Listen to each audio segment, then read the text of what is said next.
Hello and welcome. So, you've just found out you're pregnant. First of all, congratulations. I'm sure your mind is racing with about a million questions. And one of the biggest ones is often about fitness. That's exactly what we're going to dive into today. You're probably thinking, okay, so what happens to my workout routine now?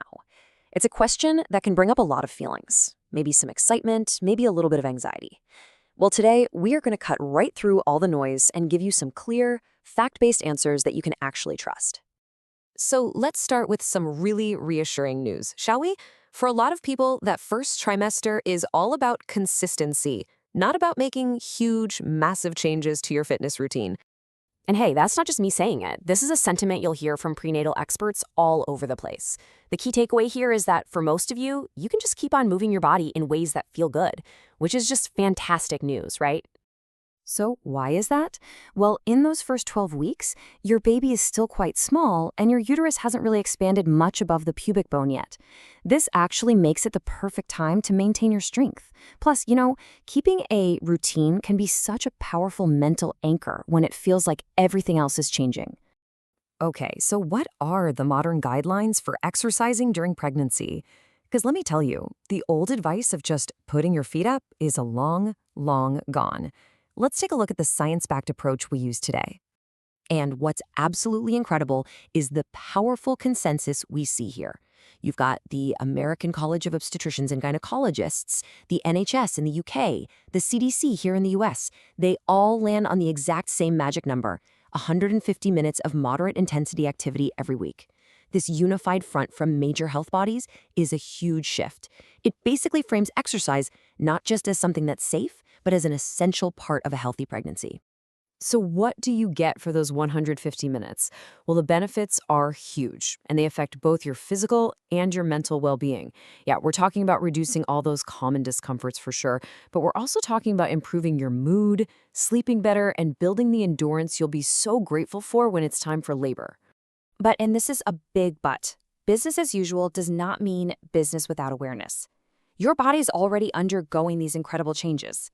Pregnancy hormones are making your ligaments more relaxed, which is actually great for childbirth later on. But right now, it means your joints are a little less stable. This is exactly why how you move is just as important as that you move, right from the very beginning. Knowing that, how do we move safely and effectively? Let's build your first trimester toolkit, and we're going to focus on the foundational skills that will protect your changing body. This is so crucial. It's all about quality over quantity. Before we even think about specific exercises, we have to master the basics of how your core and your pelvic floor work together. Think of it like building a pyramid. You need a strong, stable base, right? Well, that's what this is. This is the foundation for every other movement you're going to do. And it all starts with your breath. Diaphragmatic breathing is literally step one. When you follow these steps, you're not just relaxing, you're actually learning to coordinate your diaphragm with your pelvic floor. That deep inhale lets the pelvic floor lengthen, and that slow exhale is your cue to gently engage it. I'm telling you, this simple practice is a total game changer for your core stability. Okay, so with that foundation in place, what kind of movement is best? Well, the focus is on activities that are gentle on those newly relaxed joints and really importantly that minimize the risk of falling. This becomes even more crucial later on as your center of gravity starts to shift. This gives us a fantastic list of go-to exercises. Things like walking, swimming, and stationary cycling are just excellent for getting your heart rate up without stressing your joints. Modified yoga and Pilates, phenomenal for strength and flexibility, but modified is the key word there. So think about avoiding deep twists. And for strength, bodyweight squats are amazing for prepping for labor, while rows help counteract that forward pull from a growing belly, which really helps your posture. So how do you know if you're in that perfect moderate intensity zone? Forget the heart rate monitors. The best tool is the talk test. It is beautifully simple. If you can chat while you move, you are right on track. If you're too breathless to talk, that's just a little signal from your body to ease up a bit. Now for what is maybe the most important rule of all, and it's our entire focus for this next section, learning to listen to your body. It's speaking a whole new language right now, and it's so crucial that you understand it. And this is such a critical distinction to make. Over on the left, we have those common first trimester symptoms, things like nausea and fatigue, which movement can often help. But on the right, we have absolute warning signs. Any of these mean you stop exercising immediately and you call your doctor. Knowing the difference is absolutely key to staying safe. Let's zero in on that first symptom, nausea, because this might actually surprise you. When you're feeling queasy, moving is probably the last thing on your mind, right?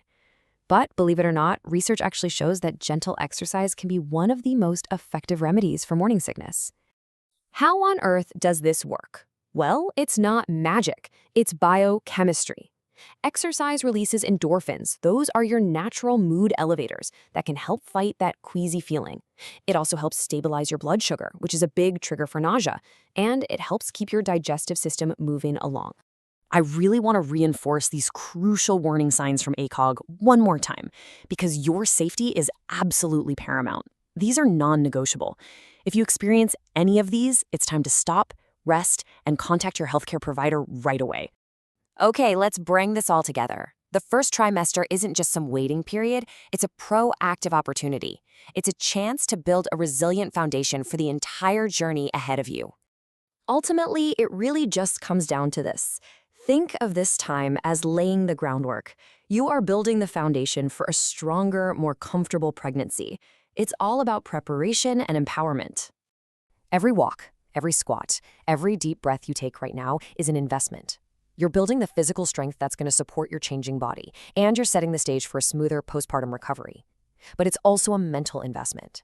Carving out that time for yourself helps you stay connected to your body and gives you a sense of control and well-being during a time of just immense transformation. So, I'll leave you with this question. Knowing that movement is safe, that it's beneficial, and that it can even be therapeutic, what is one small step you can take? What foundation will you choose to build today?